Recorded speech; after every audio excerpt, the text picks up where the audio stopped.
brief recap over the last couple of weeks, what we've been speaking of, for those that are new with us today also.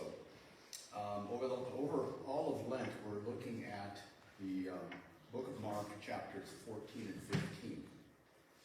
And it starts off actually with Jesus being anointed. And then he goes and they have the meal, which we have just partaken in. But then they leave and they go to the Mount of Olives, and he prays with fervor. The disciples fall asleep. One of the disciples shows up and with the crowd, and they arrest Jesus. And then they go to Annas, who is kind of the godfather of all of the priests, if you will, and his son-in-law Caiaphas, who is the high priest that year of the Sanhedrin. And they come with a verdict of death, is what they've been aiming for. So those are the things that we've looked at. Today, this is called Taken to the Praetorium. And this is what is next that happens. Verses 1 through 5. Very early in the morning, the chief priests with their elders. I was afraid it's going to fall off. Okay.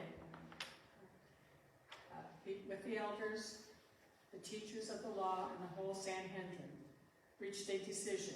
They bound Jesus, led him away, and handed him over to Pilate. "Are you the king of the Jews?" asked Pilate. "Yes, it is as you say," Jesus replied. The chief priests accused him of many things. So again Pilate asked him, "Aren't you going to answer? See how many things they are accusing you of?" But Jesus still made no reply, and Pilate was amazed.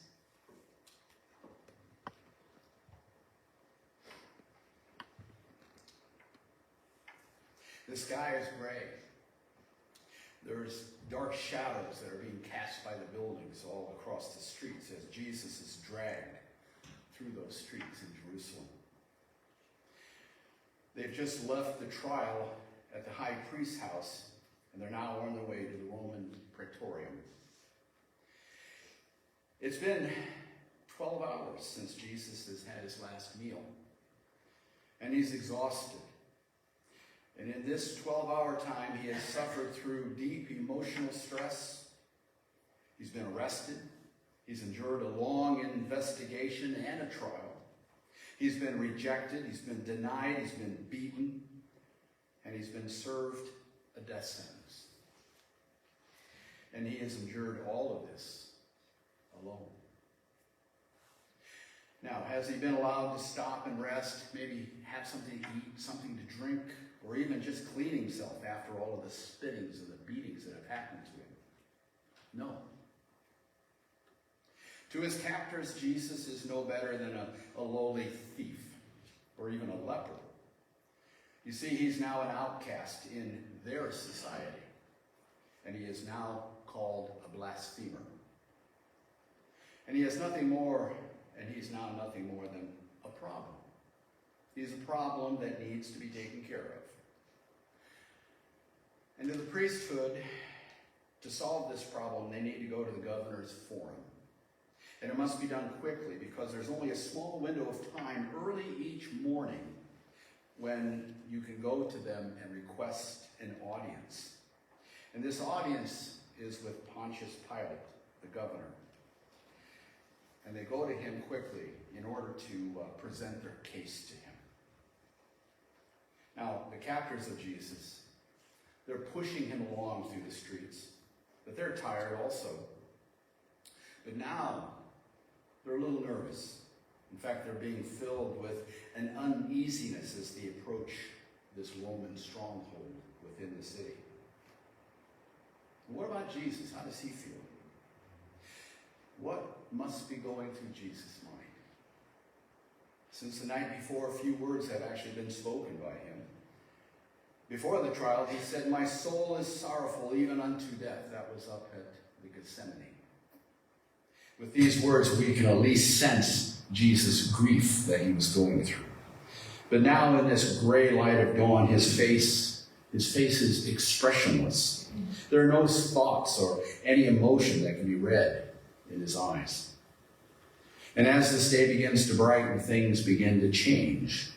And these changes are going to come quickly and suddenly. Monta just read that the council held a short meeting before they left for the praetorium. You see, they need a charge that the governor would accept as being a serious enough infraction of Roman law. The Jewish charge of blasphemy against Jesus means nothing to the Romans. In fact, because Pilate despises this province and its people, he would just ignore their pleas. So you see, they need a charge that is going to attract Pilate's attention in order to grant them a trial. Now their goal is the death sentence. That's what they want. But only Rome has the ultimate authority to carry out an execution. So the council agrees to charge Jesus with a capital offense. They say it's high treason, sedition, and they tell Pilate that Jesus wants to make himself king of the Jews. And they present Jesus as a zealot and a leader of those who oppose the Roman Empire. And their little scheme, it works. They get Pilate's attention, and of course they get their trial. Now the trial opens with the leaders of the Sanhedrin indicting Jesus. And once this is over, Pilate hears from the witnesses and their testimonies. Now normally after hearing from both sides like that, Pilate would then render a verdict and the sentence would be carried out.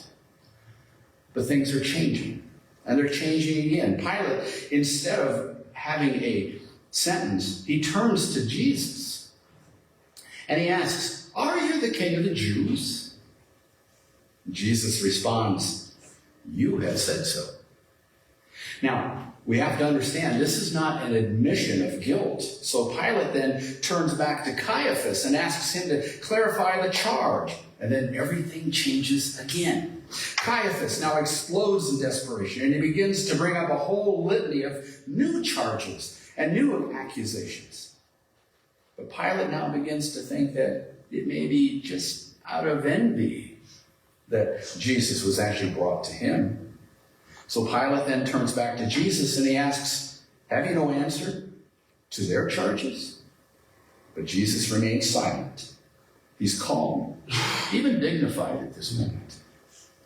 What a glaring difference there is between the rantings of Caiaphas and this gentle, silent rabbi. In fact, Jesus is starting to win Pilate over. Yet things again are changing. Now a verdict of innocence is being considered. The trial is turning against the priests, so they need to try something new. Verses 6 through 11. Now it was the custom at the feast to release a prisoner whom the people requested. A man named Barabbas was in prison with the insurrectionists who had committed murder in the uprising. The crowd came up and asked Pilate to do for them what he usually did.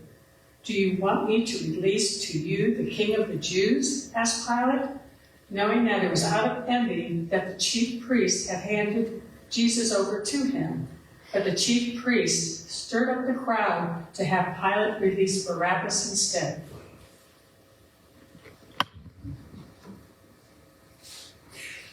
As the day continues to brighten, the crowd at the praetorium increases in size. Some are there just because they're curious of what's going on, but many have been summoned by the priesthood to be there. The governor now offers to release a prisoner during the holy festival, and this is a gesture of civility to the crowd. In fact, any prisoner, whether an insurrectionist or even a murderer, can be freed. We all know that making choices is much easier if we are only dealing with a few people, such as, say, a committee. I think we've all been on committees, and the committee has something that needs to be accomplished.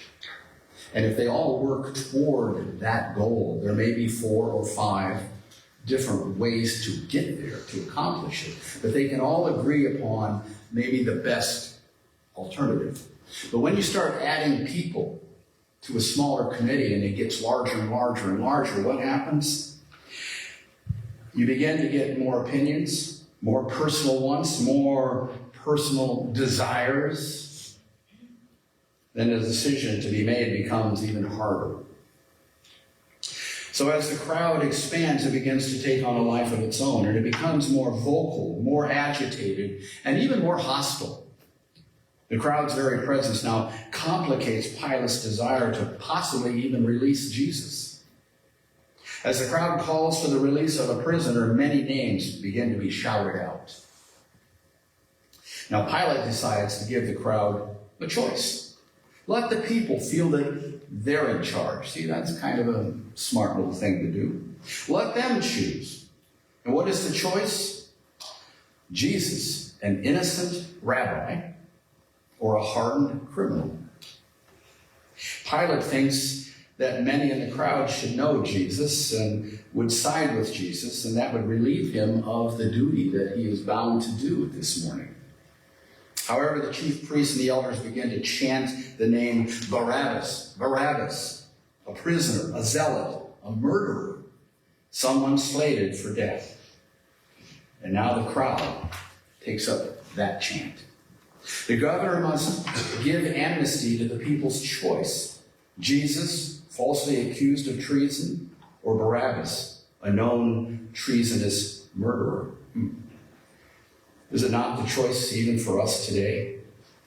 Light versus darkness, the world over deity, choosing one who can harm over one who can heal. The choice is now before them to make. The crowd thinks it's only a choice between this man or that man. A physical thing, if you will, but it isn't. The choice is all about human nature.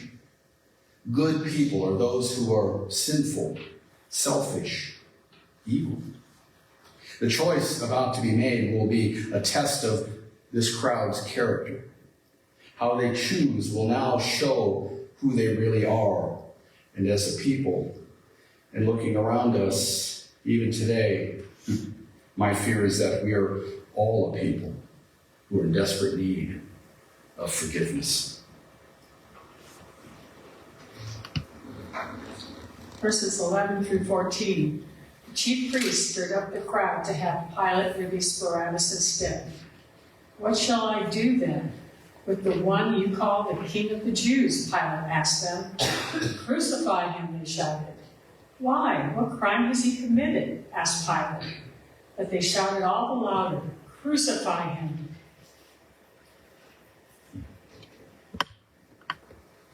The sun is now brightly high in the sky, and the day begins to heat up. But in the sky to the west, there's a few clouds appearing. Who knows? It could rain by the end of the day. Besides the heat, though, there is something else that's been stirring in this morning air. Something that's foreign, something that is strange, even troubling. And I think we all can agree on this, that animals seem to sense change in the air long before we do. Over the city, the animals begin to be restless. Dogs are shivering and they hide. Sheep begin to huddle and bleat and look for their shepherd. Donkeys and cattle begin to stomp and to snort. Their ears rise up and they twitch around because there's an unfamiliar sound in the air. The sound is a deep, deep rumble. Is it an approaching storm? No. The sound is human. The sound is 100 voices roaring as one. And the sound comes from the direction of the Praetorium. And it comes from the crowd that is now transformed into a boiling, screaming mob. And this mob is now demanding its will on the governor. Now, Pilate expects the tension of the crowd to lessen once the choice is made. And even if they don't choose Jesus, by releasing Barabbas, the crowd, they just might feel that they have won. And they'll believe in triumph. possibly even forget all about Jesus. Now, in the book of Matthew, he tells us that while Pilate is sitting on the judge's seat waiting for the choice to be made, his wife sends him a message. And what she says is this: have nothing to do with that innocent man. I have suffered a great deal today in a dream because of him. It appears that even she sensed something strange, something stirring and troubling in the early morning air. Pilate then stands and he silences the crowd and he asks, "Who shall I set free, Jesus or Barabbas?" The crowd, stirred up by the priest, shouts, "Barabbas! Barabbas! Give us Barabbas!" Thinking that the tension of the crowd has been appeased, he then asks very simply, "What then should I do with the one that you call the King of the Jews?" Their response, though, is like a crack of thunder. It catches Pilate completely off guard, and Pilate is absolutely astonished and thrown back as the crowd roars their verdict. And what is that verdict? It's just one word. It's a cruel, hateful, spiteful word. One horrible word. Crucify. Crucify. Pilate then turns and looks at Jesus, who is standing beside him. And he's standing quietly, patiently, and he's just looking at the crowd. Pilate shakes his head in disbelief, and he wonders, what did you do to ever bring upon yourself all of this hate? And then he turns back to the crowd and asks, "What evil has Jesus done?" But the crowd now is in a wild frenzy, and there's no rational answer is given. In fact, there is no reason given at all. So do you understand what's happening here?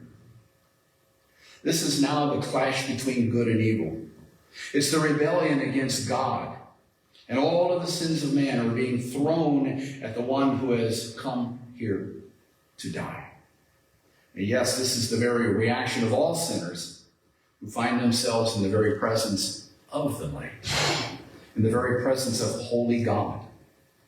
And the hatred that is in the very heart of evil is now reflected in that single horrible word that they scream: crucify, crucify, crucify.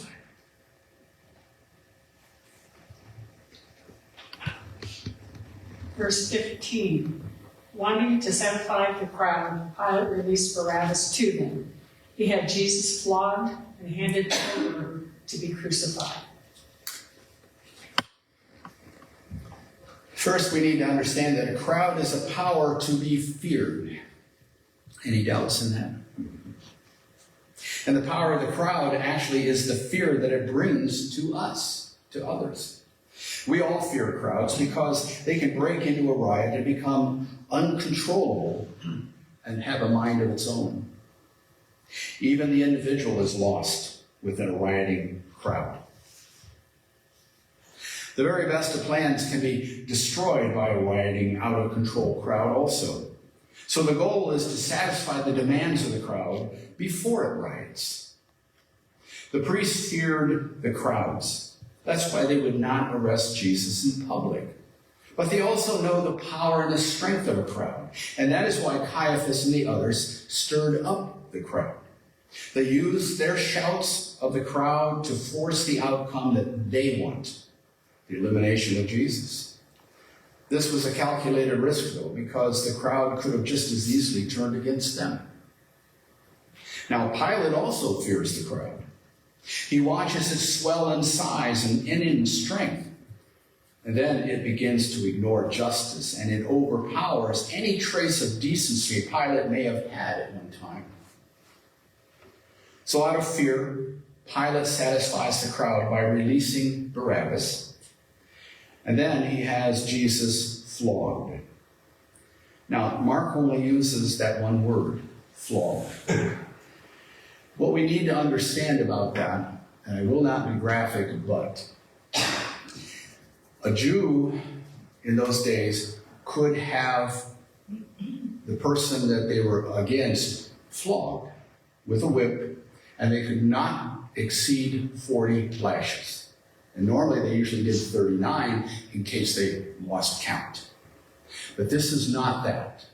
The Romans, on the other hand, they use what is called a flagellum. And a flagellum is a handle with many strips of leather on it, and within the leather there are bits of bone, bits of iron, and bits of glass. And then at least 2 soldiers would start beating the prisoner from head to toe, and then turn them over from head to toe. And it would tear the skin, rip the skin. It was horrible. If you think about that, what Jesus was going through, with every swipe of that flagellum, the sins of the world are being unleashed on Jesus. When they were done, luckily Jesus did not die at that moment. They brought him back to Pilate, and he was shocked when he saw how brutally Jesus had been beaten. And he again implores the crowd to let him be released. But the mob will have no part of that. And they begin to turn on Pilate. So he gives in and he delivers Jesus. Jesus, who is pure and innocent. He delivers him to be crucified. We need to ask ourselves, can we feel a little bit of pity for Pilate? I mean, after all, he's the only one who's even tried to release Jesus. Am I right? But I have to say, no, we can't. There can be no pity here for Pilate. You see, he witnessed the innocence of Jesus, but he was content to save himself and save his career by giving in to the crowd. Part of me has to say this. Remember how everybody deserted Jesus in the Mount of Olives? They ran away into the night. Is not Pilate running away, truly? But what does he do? He washes his hands of the whole affair. He washed his hands of Jesus, and he washed his hands of the crowd. In fact, he was saying to them, it's on you, folks, it's on you. But ultimately, because of sin, it's on all of us. Clearly, neither Caiaphas or Pilate ever see the crowd as anything other than either a brute force that should be avoided and feared, or a force that could be fed and used. However, even now, as Jesus stands there bleeding, beaten, Jesus sees the crowd as people, as individuals that need saved. He sees them as sheep that need a shepherd. He sees them as captives to be set free. He sees them that they are the lost, that he came to seek and to save. We must understand, sin is brutal. The mob is fearful, but Jesus is even now serving each person in that mob, even in this horrible moment, by giving his life as a sacrifice for all. Verses 16 through 20. The soldiers led Jesus away to the palace, that is the praetorium, and called together the whole company of soldiers. They put a purple robe on him, then twisted together a crown of thorns and set it on him. They began to call out to him, "Hail, King of the Jews!" Again and again they struck him on the head with a staff and spit on him. Falling on their knees, they paid homage to him. And when they had mocked him, they took off the purple robe and put on his own clothes on him. Then they led him out to crucify him.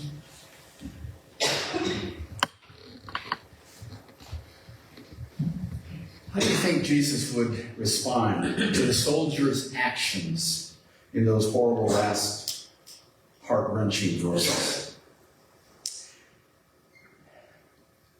An author that I love to read, his name is Walter Wangerin Jr. He put this together. I can't take credit for this, but it is so brilliant, but it is so thought-provoking, but it is so heart-wrenching too. Here are some of Jesus' own words to those verses that Monte just read. The soldiers led Jesus away into the praetorium. Jesus says, "You have heard it said, an eye for an eye and a tooth for a tooth. But I say, do not resist the one who is evil." Matthew 5. They called together the whole company of soldiers to have some sport with him. If anyone strikes you on the right cheek, turn to him the other also. They put a purple robe on him, then twisted together a crown of thorns and set it on him. Jesus said, "You have heard it said, you shall love your neighbor and hate your enemy. But I say to you, love your enemies and pray for those who persecute you." They call out to him, "Hail, King of the Jews!" For Jesus said, "For if you love those who love you, what reward is that? But if you greet only your brothers, what are you doing more than others? Even sinners do that." They strike him repeatedly on the head with a staff. "Judge not, and you will not be judged." And then they spat on him. "Do not condemn, and you will not be condemned." And then falling on their knees, they paid a mocking homage to him. But Jesus would say, "Forgive, and you will be forgiven." When they grew tired of their games, they took off the purple robe and put his own clothes on him. And Jesus would say, "Blessed are you when people insult you, persecute you, and falsely say all kinds of evil against you because of me. Rejoice and be glad, for your reward is great in heaven." All of those words were from the Sermon on the Mount. So did you hear all those words? Do you now understand a little more deeply who we are as Christians? Christians meaning those who follow the Christ. We too are to lay down our lives for others without any regard for our own life. Jesus gave his life for us. We in turn are to do the same for others. And now the soldiers who led Jesus into the praetorium are now the same men who lead Jesus out to a hill called Golgotha, which means the place of the skull. And they take him there in order to crucify him. Amen. May we pray. Oh, holy God, you came to us and you sacrificed for us.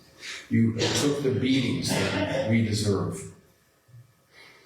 You took the whole degradation of the world on your shoulders. And even more is about to come. Dear Lord, let us understand, let us feel, let us know what you have done.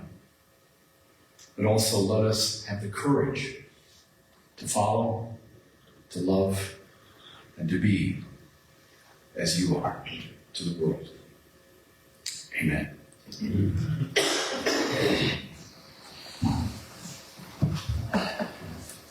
Our closing hymn is "Take My Life." If you're able to stand, let's join our voices together.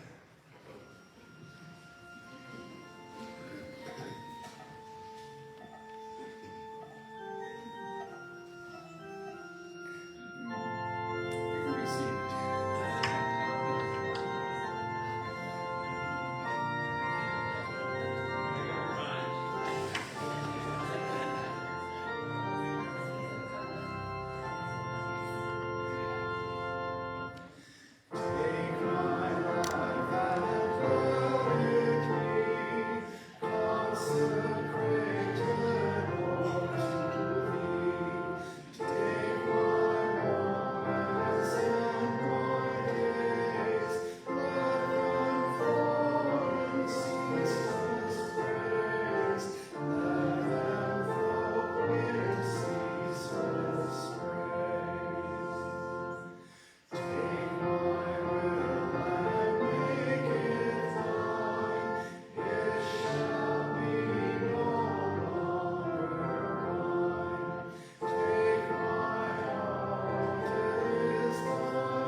So when the crowd had gathered, Pilate asked them, "Which one do you want me to release to you?